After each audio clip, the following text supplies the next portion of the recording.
चलिए, कैसे हैं आप लोग। आज का हम लोग का जो ऊर्जा का टॉपिक है शक्ति साधना, और यह दैनिक जागरण में छपा है, डॉक्टर सत्य प्रकाश मिश्र द्वारा लिखा गया है। इसके भाव को, इस लेख को समझेंगे और आप लोग प्रतिदिन इस सकारात्मक ऊर्जा के सेगमेंट में जुड़ते हैं, प्रतिदिन निश्चित रूप से कुछ ना कुछ सीखते होंगे। आप सभी लोग स्वस्थ होंगे। अभी कल ही आप लोगों ने न्यू ईयर बनाया है अपना, तो नए वर्ष में आप लोगों का स्वागत है। नया वर्ष आप लोगों के लिए मंगलमय हो। मैं आशा करता हूं कि जब आप कल या मतलब अगला नया वर्ष मनाएं, चैत्र शुक्ल प्रतिपदा को, तब आप थोड़ी बहुत सफल हो जाएं। जिस स्थिति में आज हैं उससे थोड़ा बहुत आगे निकल जाएं, है ना। चलिए, सभी लोगों को जय हिंद और सभी लोगों को नए वर्ष की ढेर सारी शुभकामनाएं। अब हम लोग डिस्कस करते हैं शक्ति साधना। पहले मैं इस लेख को पढ़ता हूँ, फिर उसके बाद में डिस्कस करेंगे। लेख आप लोग को मिल भी जाता है, तो आप लोग भी पढ़ेंगे, उसके बाद में फिर हम लोग बातचीत करेंगे, ठीक है। सृष्टि के 3 कार्य अनवरत चलते रहते हैं: उद्भव, स्थिति और संहार। इन्हें सृजन, पालन और विनाश भी कहते हैं। बिल्कुल सही बात। किसी चीज़ का सृजन हुआ है यानी जन्म हुआ है, उसके बाद उसका पालन पोषण होगा, उसके बाद उसका विनाश होगा। ये 3 चरण हर जीव के भाग में रहते हैं, हिस्से में रहते हैं, और ये नियम है प्रकृति का कि सृजन होगा, फिर पालन होगा, फिर विनाश होगा, विनाश होगा, फिर सृजन होगा, फिर आगे, इसी तरह से चलती रहती हैं। यद्यपि इनका संचालन स्वतः होता है, किंतु शक्ति के अभाव में न सृजन संभव है और न पालन और न ही संहार, क्योंकि शक्ति जगत के अस्तित्व का मूल कारण है। बिल्कुल सही है। छोटे से छोटा कार्य भी इसके बिना नहीं हो सकता। इसकी इसी उपादेयता के कारण भारतीय संस्कृति में शक्ति साधना का महत्व है। वर्ष में 2 बार शक्ति स्वरूपा देवी की उपासना की जाती है। शक्ति का अर्जन, संरक्षण एवं सदुपयोग इसके उद्देश्य हैं। जिस प्रकार शक्ति के बिना जीवन संभव नहीं है, उसी प्रकार इसके संरक्षण एवं सदुपयोग के बिना आत्मकल्याण और लोक कल्याण भी संभव नहीं है। यानी कि डिसिप्लिन होना चाहिए हर चीज़ में। पावर खूब सारी है तुम्हारे अंदर, लेकिन तुम कंट्रोल में नहीं रहते हो, तो फिर गड़बड़ा गई चीज़ें। उस पावर से खुद ही को नष्ट कर लोगे आप, भस्मासुर वाली कहानी हो जाएगी, है ना।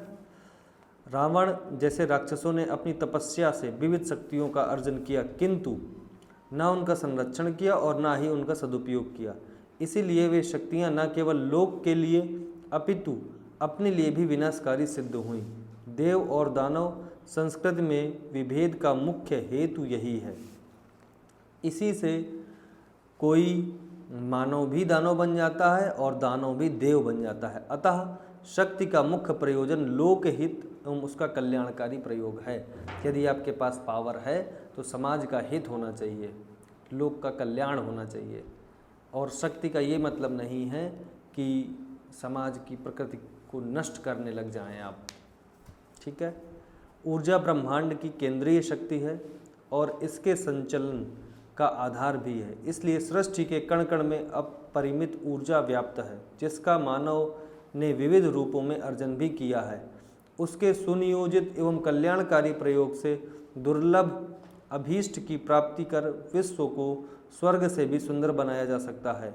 यही मानवता की विजय और पराजय का भी हेतु है, किंतु दुनिया में इसका बढ़ रहा दुरुपयोग चिंता का विषय है। इसलिए आज मनुष्य त्रिविध दुखों में सर्वाधिक बाहरी प्रभावों के कारण उत्पन्न दुखों से पीड़ित है, क्योंकि ये सभी शक्ति के अमांगलिक प्रयोग से उपजते हैं। लोक मंगल के भाव के बिना शक्ति केवल दुख का कारण बनती है।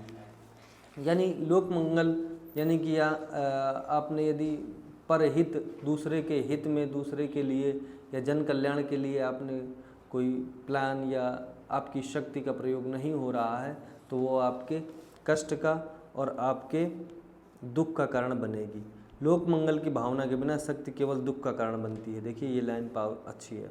अतः मानवता की विजय के लिए शक्ति साधना की सार्थकता उसके सदुपयोग हैं।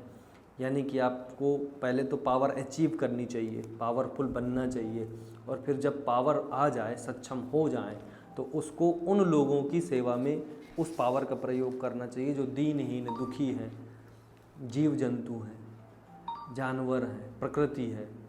अब पेड़ तो चल के नहीं आएगा कि मैं एक गिलास पानी पिला दूँ, हमें डालना पड़ेगा तभी वो हरा भरा रहेगा। कोई जीव जंतु है, उसकी किचन तो है नहीं कि खाना बनेगा आज घर में, उसको भी अब बहुत सारी चीज़ें हैं। प्रकृति का हम लोगों ने उस हिसाब से संरक्षण नहीं किया, इसलिए प्रकृति के प्रतिकूल प्रभावों को हमको झेलना पड़ता है।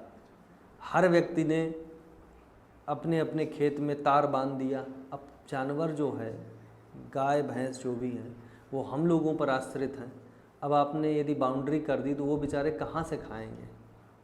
पहले मुझे याद है कि ऐसा होता था कि खेत मान लो किसी के पास 10 बीघा है तो वो 9 बीघा अपने खाने के लिए, 1 बीघा जानवरों के लिए करता था। अब वो चीज़ें चेंज हो रही हैं। उसका परिणाम क्या हो रहा है, अन्ना पशु आपको रोडों में मिलेंगे। वो क्यों मिलते हैं रोड में, क्यों इधर उधर घूमते, पेट नहीं भरता उनका। खेत में ही यदि उनकी व्यवस्था कर दी जाए कि लो इतना तुम्हारे लिए, और हर व्यक्ति, इंडिविजुअल एक व्यक्ति नहीं, हर व्यक्ति ऐसा कर दे। और ये जानवर हैं कहाँ से, आते कहाँ से हैं, हम ही लोग जब दूध देते हैं तब पाल लेते हैं, वैसे छोड़ देते हैं। तो ये बड़ी समस्या है। अगर इसमें थोड़ा सा भी हम लोग इस चीज़ को समझ जाए ना तो काफ़ी सारी प्रॉब्लम सॉल्व हो जाए। खैर, आज का ये हमारा टॉपिक था, शक्ति साधना। नवरात्रि स्टार्ट है और शक्ति स्वरूपा आदिशक्ति माँ जगदम्बा के उसमें ये नवरात्रि या 9 दिन का लोग व्रत भी रखते हैं, अनुष्ठान करते हैं। तो इसी समय ये टॉपिक छपा हुआ है, बढ़िया है। आप लोग भी यदि शक्ति है आपके पास में तो कमज़ोर व्यक्ति का सहारा बनिएगा, उसके दुख का कारण ना बनने पाए, इस चीज़ को ध्यान में रखिएगा। चलिए ठीक है, धन्यवाद। आज का लेख यहीं तक, फिर हम लोग कल मिलते हैं अपने नए लेख के साथ।